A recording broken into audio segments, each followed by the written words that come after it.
And we're back with Truth Unrestricted, the podcast that's building language for the disinformation age. Time to And shuffle up and visuals. deal. Yeah. Oh, yeah. Okay. Yeah, You let's going to go. play poker? Yes, We're going I'm to play all poker set. right now. I've We're got not my really going poker to play hat. I've poker. We're got going my to poker talk. shirt. I've got Yeah. my poker room. We're going to talk about playing poker. And in fact, not really about the cards, more about the thing that the people do when they play poker, because I think this is related to how everyone imagines poker is played. And we're going to find out from David Bloomberg, noted, though not professional, poker player, Noted. more about Yes. this. So the topic today is about how poker relates to life. And the obvious way poker relates to life is about deception, the thing we call bluffing in poker, right? The practice of doing this. So Which I never how, do. Never. of course, Never. and you're not lying now, Nope. because why would you? Nope. So the way I construct this in my head, when I look at people and I observe and I catch on that they're lying, but they are insisting that they're telling the truth, the way I imagine in my head is that they have constructed a world in which they imagine that they are the only ones who can see the truth of what they're saying, and that no one else can understand that they're lying because no one else can see their truth, right? What's real. You're So they're literally okay to lie. describing some people I've played poker against. Yes. Right. So in poker, this becomes more than just analogy, becomes real. I mean, you have cards in front of you, and you are ostensibly the only one who can see those cards. In the ideal form of the game, you are the only one who can see them. Mm-hmm. So you can imagine that you're the only one that knows what those cards are. And therefore, you can say anything you like about those cards. They're good cards, they're bad cards, they're red cards, they're black cards, they're small cards, large cards, whatever. You can say whatever you want about them because no one knows about what those cards are except for you. And I think that's sort of the mental construction that other people use when they are lying in real life, when they're attempting to maintain a lie that other people are calling them on, which is also taking from poker. When you make someone show their cards, you're calling them, right? Yep. So the nomenclature is also going back and forth, and I can't tell if calling was used because of poker or it's used in poker because it was called. Mm-hmm. I can't tell, but the language is very, very obviously blurring the lines between poker and real life in this scenario. So tell us a little bit about bluffing in poker, David. I never do it. So you're not the guy to ask because you don't know how it works. But other people have tried to bluff you and you've called them on it, right? That's true. Successfully. That's true. Every time. That's yes. true. Right. Yes. When I don't play poker so much anymore, but yes, when I played, I maintained a image that I did not bluff, which is a good image to have if you want to occasionally bluff. Right. Because then people need to trust that you're not bluffing. Right. Yeah, right. Right. So I would imagine as you get better at poker, more experienced, you probably bluff less because you want to make people believe that you're not bluffing. No, because there's the other way around. There are some people more all the time so that no one can possibly know the truth. Right? Exactly. And so they bluff a lot, and then someone gets tired of it and calls them down when they have a real hand.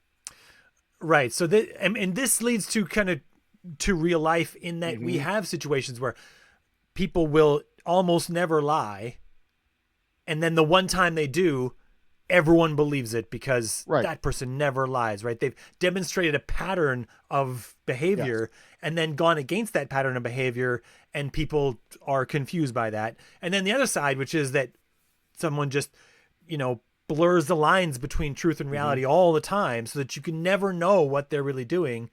And then they might trick you into betting against them when they have the real cards, right? Yeah. Yeah. Yeah. And so it's, there's some boy who cried wolf in there, except when they finally cry wolf and it's real, the wolf is coming after you, not after them, So yeah, it's I mean, there's a reason that the game has maintained its popularity for all this time. And there is definitely some amount of, real life in there in Yeah. terms of, how you deal with people and how you deal with someone who is bluffing a lot. Mm. And also, like you said, people who construct this reality in their minds. I have known players who will get so pissed off when you call down their bluff. Mm. And they're like, how could you do that? You're so dumb. I was obviously making it clear that I had a flush on that board. You're so stupid to not see that. And it's like, you're insulting me and calling me dumb because I saw through your charade. You see, I see that as a bully tactic, right? A person who attempts to make it socially uncomfortable to engage in a way that leads to an advantage. I mean, that could be right? with some people, but the people Yeah. I'm talking about, they truly were upset. Like Right. they thought that you were just a terrible player. They had convinced themselves that their lie had been successful. Exactly. Yeah. But what they forgot about was I've played against you for the past 2 years, and I know how you play. Or even if I haven't played against you, I've played against people like you. I have seen you play. I have seen this before.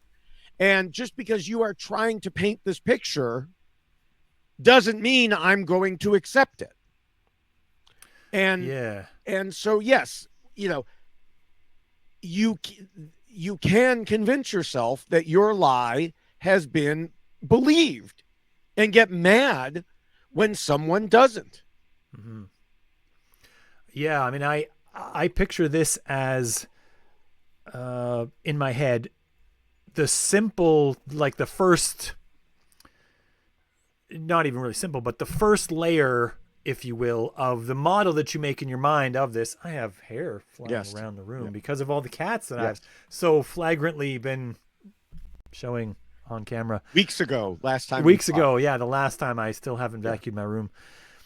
The first layer is the simple, like, pattern of behavior that we already mentioned, that a person might look at you, see many hands that you do, and see that you're never bluffing.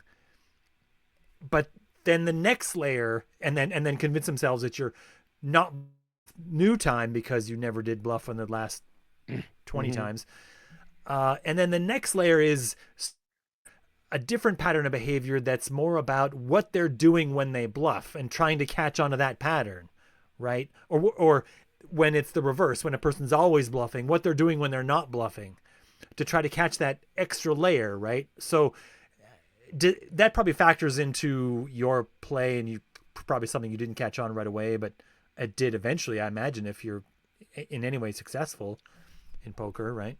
I mean, as far as anyone from the IRS listening is concerned, no, I was never successful at poker. So it was just tokens, and then you turned them in at the end of the tournament, and then you walked away with no money. Yeah. But I mean, there were some people. There's always going to be some people who just you could never figure out. And, every time you thought you had them pegged, they would do something opposite. And so some of them were good players. Some of them were just, difficult because of however, they played compared to you. And so, the best thing to do in that situation is not play with them, is to avoid them. If you can't beat them, don't play them. Exactly. And so, but yeah, with other people, there were definitely ways to catch on. There were some people who you knew it didn't matter what hand they had. If you pushed hard enough, they were going to fold. Right. There were other people who you knew they were never going to fold. So if you had a good hand, keep betting. You're not going to scare them off. Don't worry about it. Just keep betting. Yeah. Okay. So, yeah, it's just a matter of how you handle them. I mean, and again, it goes to real life. How do you handle people in real life? Everybody's a little different. You have to approach everyone a little bit differently. Hopefully you aren't lying to them all the time, but Yeah, well, sometimes people are lying to us. I feel like this is a good segue into a piece of media that I have permission to show on this podcast and channel, YouTube channel. It's a YouTube video. I should set this up a little bit so that it's a little less of a non sequitur. The person in this video is a person whose name some people might recognize and other people won't. But it's a person named Pam Hemphill. Pam Hemphill was a person at January 6th who was indicted and even went to prison. I'm not sure how long her sentence was. It wasn't that long, like maybe a year or something. But she'd go to prison, and she served her entire sentence, and then she got out of prison. And after that, she claimed to be reformed. And it was a big deal. She's elderly. She's now in her 70s. I think even at the time, she might have been late 60s. I don't know her exact age. But she's not young. And so this was a sort of a novelty item for some media people who agreed to put her on their network. Media people on the left who were eager to show how foolhardy the January 6th people were. And some people have attempted to point out that maybe not everything this person says is on the up and up. Maybe they aren't really reformed. Maybe they're only saying these things because they understand they're what you want to hear. Yeah. So Pam Hemphill recorded her own footage of the event. And this footage, part of this video was taken on January 5th, the night before, because there was also a crowd the night before. It wasn't as large. It wasn't as noteworthy and violent. But she was there, and this was part of the evidence that was used against her. She deleted the video, or attempted to delete the video, but the way the internet works is you can pretty much always get this stuff back. Yeah, I think it's a good idea. I'm not a lawyer, but I think most lawyers would tell you, don't video record yourself committing a crime. It's just not a good idea. Yes. So we're going to see this video is clips interspersed of her making statements after the fact, alongside footage of what she took and things she said while she took that video footage, so people can see her lying and how we know it's a lie. We'll see how she does. So let's bring this up and hit play. I don't think we're going to listen to the whole thing. And guess what? It was the Idaho State police officer that shattered that glass. It's on a video. There's proof. I wasn't involved in that at all. Only videotaping. Because I have a code and everybody knows it. I don't push cups. I don't push gates. I don't break glasses. I don't get violent. And I don't encourage it. Let's go. So this is her Just push. on the night. Just push. I don't All you gotta encourage do it. is push. And I'm just on the other side, videotaping. I wasn't even involved in it. And guess what? It was the Idaho State police officer that shattered that glass. It's on a video. There's proof. I wasn't involved in that at all. In Boise, we just push. No, I'm serious. Why can't they let media in there? Oh, yeah. But you guys don't push. Yeah. We push in Boise, So I don't think we need to Idaho. listen to the entire thing. It's 4 minutes long, but I don't think we need to put the entire thing on here. You get the idea, and the link will be in the show notes. You can go to that and watch the whole thing if you like. It's her protestations against this. I mean, So I for think clarity's she's- purposes, yeah, Was that interview from after jail when she said she's reformed, or from before jail? I think it tells me right here, maybe. I think it was after she had gotten out of jail. There was someone was recording her, and it's a video called Pam's Side of the Reporter's Story. And that was from January of 2023. So I believe in 2023 she was already finished her sentence. But she is protesting against, saying essentially that she didn't do these things. She didn't encourage anyone. She didn't, if she thought anyone would believe it, she would say she didn't even attend, probably. But she's making lies according to what she thinks the audience might know or believe. And she knows something of what really happened. But so this is a direct reflection here. She has cards. There was a video. She thought she had got it successfully deleted so that no one could know what part she was playing in this. And that therefore she would be free to make whatever lie up about this and just say, no, I didn't do those things. I was wrongly accused or I was treated unfairly. But then, of course, the video shows she's right there. She's telling people to push. So how we go about finding out that someone's lying, I think is a problem, right? Like, what do you think? Like, this also comes up a lot in reality TV. People are sure someone's telling the truth, or they're sure that there's a lie. And very often we see them being wrong. Oh, yeah. It's difficult to say. It's probably 50-50 down the line as to whether they're right or wrong about this stuff. Before we get into that, Sure. I guess I'm still a little bit confused on this whole situation here, not knowing her story. Oh, yeah. If she's saying, if she's supposedly reformed and said what was done was wrong, why is she still lying about what she did? Well, I'm very confused about that. It's I don't think she ever meant to be. I mean, this is part of that space where a person gets to where they say, I didn't do it, but just in case you think I did it, it was okay to have done. But then if it wasn't okay to have done, I've definitely reformed and I'm okay now. I mean, to me, this is a strange information space in a person's mind where you'll get people who say that COVID was not real, but that it was made by the Chinese. Right. And those two ideas shouldn't coexist, but they do. People who, have other contradictions in their sets of beliefs about things, right?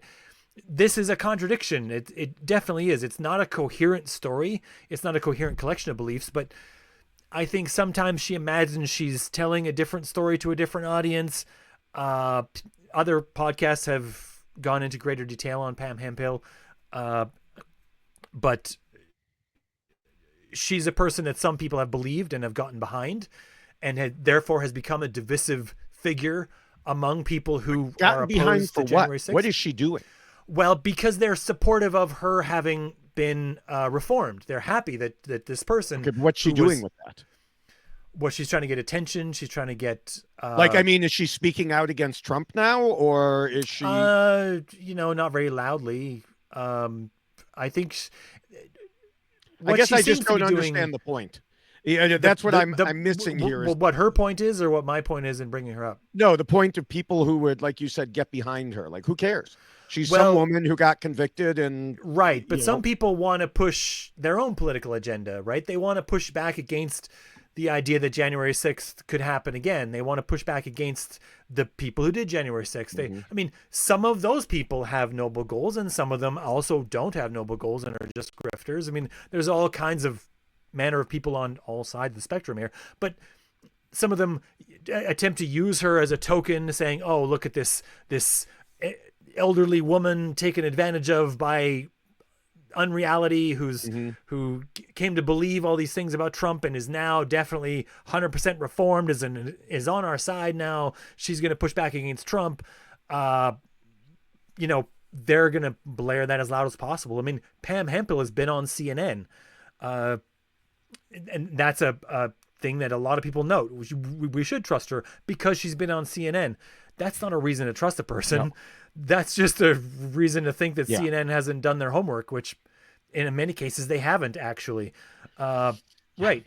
So, in Pam Hempel's case, there are other people looking to use her story to boost the political idea or to further their own grift or what have you, all manner of thing there. And I think she's also trying to grift it as well. I mean, in some cases, she is talking to people who, I mean, I know people that have worked with and am currently working with on pushing back against unreality who were for a time confused by Pam Hempel, spoke to her very shortly after she got out of prison and were impressed by her story, but then later had to go back on that and say, well, now I'm not sure. Now that I've seen other things, I have to maybe change my mind about that. And I'm sorry that I even put any oxygen into that fire. And so we have, how you get to reality can't just be waving a flag behind a person that, oh yeah, but the story of Pam Hempel shows that, these people, because she's not a good example of any of that stuff. She's lying lying sometimes when the truth will do, right? Which is the worst kind of liar because you're never going to know. Like in the case of what you probably see in poker sometimes is someone who'll bluff when there's no need to bluff. Right. Or whatever, right? They'll bluff just to confuse the other players they're working with so that a future bluff will work better, right? Or a future time where they're not bluffing will work better. And so that's when you have to stop trusting anything that they try to communicate to you, right? Which is probably where you come to in some games where you stop trying to read a person at all. Yep. And just play the cards, right? Like you said, there's some players you just try to not play against at all. Yep. Because you're going to try to read them and it's not going to work very well at all, right? Pam Hempel is, I think, a grifter. And I think I have evidence to show that she's a grifter. She's not honest. She's not on the up and up. And other people have also tried to point that out as well. Some people don't want to have to look at all the layers of the thing. They don't want to see how the sausage is made. They just want the political outcome they want. So they just kind of throw things around. That's a big reason why we have a problem with unreality as it is now, because you get people who want to push a vending machine over and they don't care that other people are trying to push back the other side, right? Like, yeah, they just want what's inside the machine. They don't care how they get it. Yeah. I mean, yeah, Pam Hempel's collection of beliefs are very confusing because she's not honest. She's not an honest person. She's just not.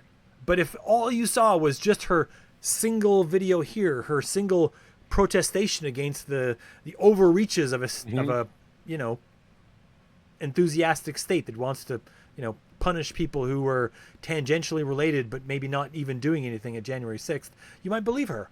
You might easily believe her. Until you saw more evidence, right? If that was all you saw was her as an elderly woman saying, that this was definitely a very terrible thing they did to me. Yeah, you might. I probably wouldn't, just because, Well, you're more skeptical. Yeah. I'm more skeptical, but a lot of people aren't as skeptical as we are. Right. And they might, say, oh, that's terrible that happened to that elderly woman and it shouldn't happen, right? And there's other factors that need to be looked at. Yeah. I have to admit, I still don't understand the point of her, but but going back to what you had asked, on the topic that we frequently discuss, reality TV, you get obviously there's a lot of lying and deception. Yeah. And with it comes a lot of people coming in and saying, I will be able to detect every lie. I can read body language. I can do this. I can do that. Yeah. They can't.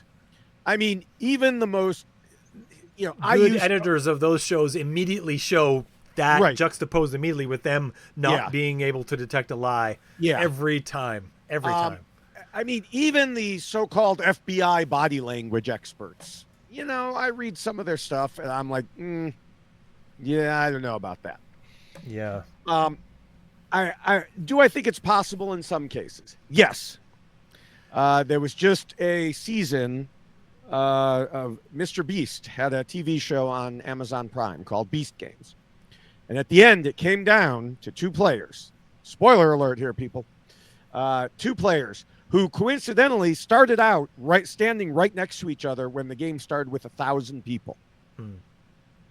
And the final game was one player had to hide a check for $10 million in a round of briefcases, 10 briefcases, and the other one had to figure out where it was. And you would think this would happen, it would go back and forth before you'd eventually get it. Well, the guy who got it in one guess. Okay. Because he was able to read her. Yeah, well. Because he was talking to her. And like I said, they have spent weeks together now at this point. Okay. And I think that you could tell that he could pick up on her read. Like she got pushier when he said certain things. He started doing some trick things. Like he said, like even though they were just in a room, he asked a question, she answered. He's like, "What? I couldn't hear you." And then she got like kind of pushy back. Like, "Can you hear me? Should I come closer?" And I think he was able to read some of that behavior, like she was putting it on. And I also think that like one of her side gigs was a professional wrestler. So I think he could tell some of that persona coming out. So yes, he was able to, whether by sheer luck or I think by reading her, he got it in one guess, which astonished everybody. But that is not the norm. No. Most people who go on reality television, they're like, I can tell, and they can't. And I mean, there are certain things that, yeah, if someone does, you're probably like, that's awful odd that they're behaving that way. But mostly, no, different people react differently to everything. Yeah. And so the idea that you can read a person, especially a person that you maybe just met. Right. Within the last few days or something. Yeah. Yeah. And especially if you're reading them and saying, oh, they're definitely telling me the truth. I mean, I think catching someone in a lie is easier than verifying someone is telling the truth. Yeah. And there's another level to that too, though, right?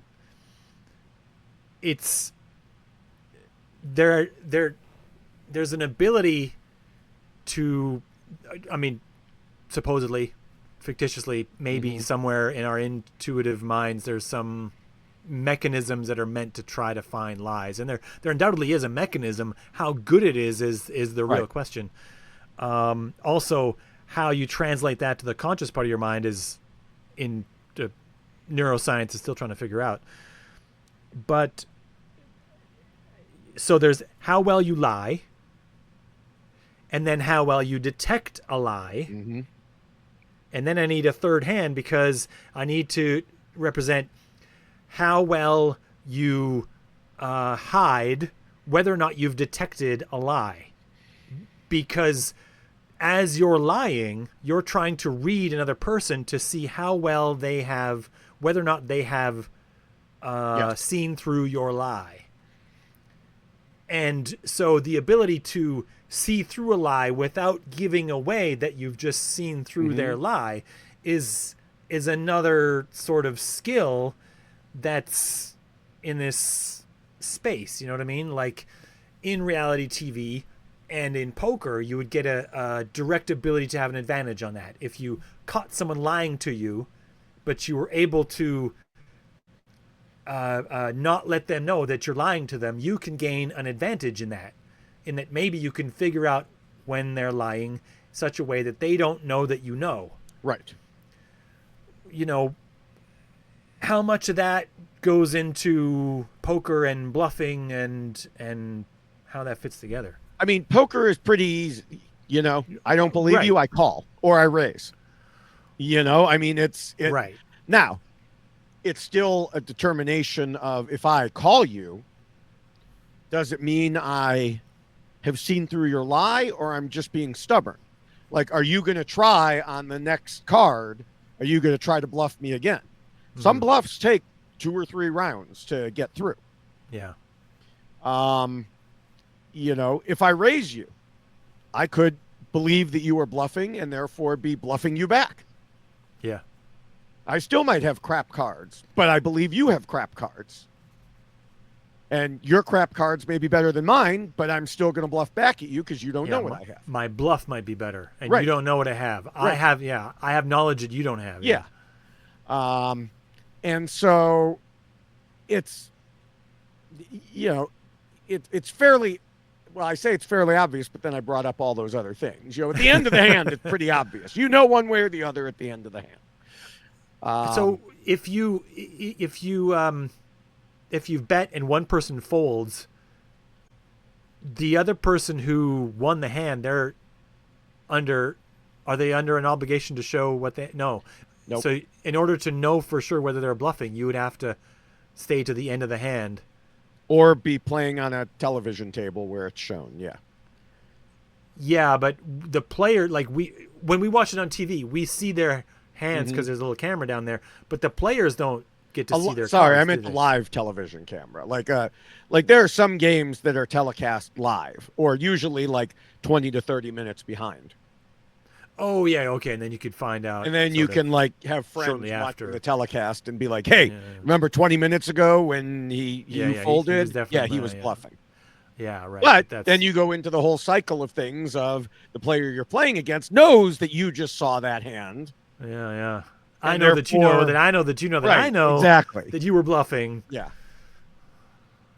So it just, levels everything up. Okay. All right. Well, I think that's good. That's a good episode. We can end that on that. We talked about lies. We talked about Pam Hemphill and how things can get confusing there. Yeah. And you shouldn't just assume that people are telling you the truth. You should check. The only real way is to have other evidence, right, with which to show. So, first of all, people should start living their lives such that their lives are going along with that extra evidence, so it's easy to show, because it's useful to you to have other people understand that you're telling the truth and being able to just show them. Yep. This is what I did. This is how it happened. That's the objectively real thing that both of us can see, and everyone else who comes by can also view, to show that that's really real. Be honest, people. Just be honest. Or am I telling you that so that when I bluff, you'll buy it? Exactly. No, I'm going to just have it be objectively available, because even when I bluff, you'd be able to know, because the evidence will be there. I can detect lies. I can detect lies wherever I go. Yes. Good. Good. We're going to use that in a future episode. Yeah. Yeah.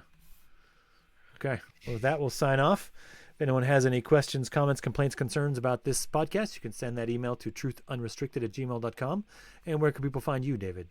The easiest way is to find me on Linktree, which is Linktree/David Bloomberg with a dot before the EE and the URL there. You can find me more directly on Blue Sky as @David Bloomberg. And since we mentioned reality TV, you can find my reality TV videos on YouTube, Instagram, and TikTok as @David Bloomberg TV. You will probably not find me at a poker table these days. I just haven't, when the world shut down, I kind of stopped and was playing online for a little while, but I quite frankly found it dull. And so I haven't really gotten back into it, even though this shirt I won from a company, I think on a Twitter drawing, and this hat, which actually has the signatures of 3 World Series of Poker winners on it.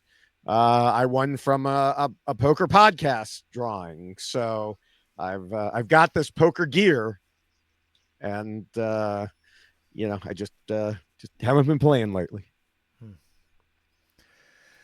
Well, maybe someday in the future you'll get back into it. All that retirement time. Yes. That you spend podcasting instead. Yes.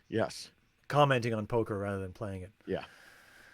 Okay, well, this podcast can be found now on YouTube at Spencer G. Watson is my account there. And Twitter, I'm Spencer G. Watson. And Blue Sky, I'm Spencer Watson. So you can find me on those platforms. No one goes to Threads. No one who's serious. Give it up. Meta, really? Says the guy who's on X. That's where the front line of the battlefield is for the reality war. It's not even a front line. It's just a hellhole. It's that's most front lines are also a hellhole. Well, that's true. I saw pictures of World War One. Yeah. Okay, and with that, we're done. So, till next time, David. Till next time.